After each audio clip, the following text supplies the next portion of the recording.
আবারও আন্তর্জাতিক আলোচনার কেন্দ্রবিন্দুতে উঠে এসেছে ইরানের পরমাণু কর্মসূচি। ইসরায়েল ও যুক্তরাষ্ট্রের পর এবার ইরানের পরমাণু কর্মসূচিতে হস্তক্ষেপ করছে পশ্চিমা দেশগুলো।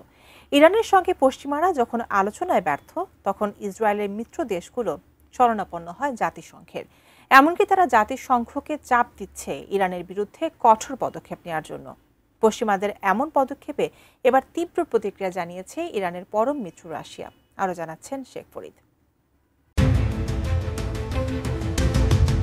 নতুন করে আলোচনায় ইরানের পরমাণু কর্মসূচি।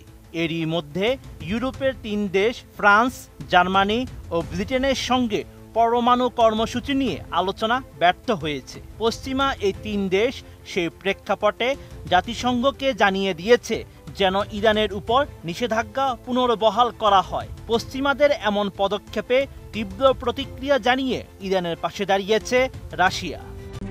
RICL TMX, যুগের পর যুগ স্থাপনা থাকে মজবুত। এদিকে সাংহাই কোঅপারেশন অর্গানাইজেশন বা SCO সম্মেলন উপলক্ষে চীন সফরে উপস্থিত হয়েছেন বিশ্বের গুরুত্বপূর্ণ বিভিন্ন দেশের নেতারা। বহুজাতিক এই সম্মেলনকে খুবই গুরুত্বপূর্ণ বলে আখ্যায়িত করেছেন বিশেষজ্ঞরা। কারণ মার্কিন প্রেসিডেন্ট ডোনাল্ড ট্রাম্পের চলমান বাণিজ্যিক যুদ্ধের মধ্যেই জোটবদ্ধ হওয়ার ইঙ্গিত দিয়েছে চীন, রাশিয়া ও ভারত। এই সম্মেলনে উপস্থিত হয়েছেন ইরানি প্রেসিডেন্ট মাসুদ পেজেশকিয়ানও।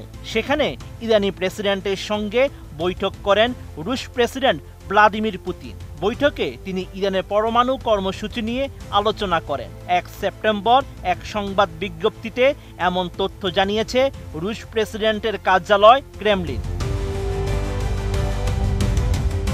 বৈঠকে পশ্চিমাদের উদ্দেশ্যে কঠোর বার্তা দিয়ে রুশ প্রেসিডেন্ট জানান, ইরানকে মোটেও একা ছেড়ে দেবে না রাশিয়া, বরং ইরানের পরমাণু কর্মসূচি নিয়ে নিয়মিতভাবে উভয় দেশের নেতাদের মধ্যে আলোচনা হয় বলে জানান পুতিন। রুশ প্রেসিডেন্টের এমন মন্তব্য পশ্চিমাদের জন্য শক্তিশালী বার্তা হিসেবেই দেখছেন বিশেষজ্ঞরা। কেননা যুক্তরাষ্ট্রসহ পশ্চিমা শক্তি যখন ইরানকে চাপে রাখছে, তখন রাশিয়ার এই পাশে দাঁড়ানো তেহরানের শক্তি বহুগুণ বাড়িয়ে দেবে। এছাড়া চীন, রাশিয়া ও ইরানের পররাষ্ট্র মন্ত্রীদের স্বাক্ষরিত এক চিঠিতে বলা হয়েছে, ব্রিটেন, ফ্রান্স ও জার্মানির পক্ষ থেকে তথাকথিত স্ন্যাপব্যাক মেকানিজমের মাধ্যমে স্বয়ংক্রিয়ভাবে ইরানের উপর আরোপিত এই নিষেধাজ্ঞা পুনর্বহাল করার প্রচেষ্টা ছিল আইনগত ও প্রক্রিয়াগতভাবে ত্রুটিপূর্ণ। Sheikh Farid, ATN news.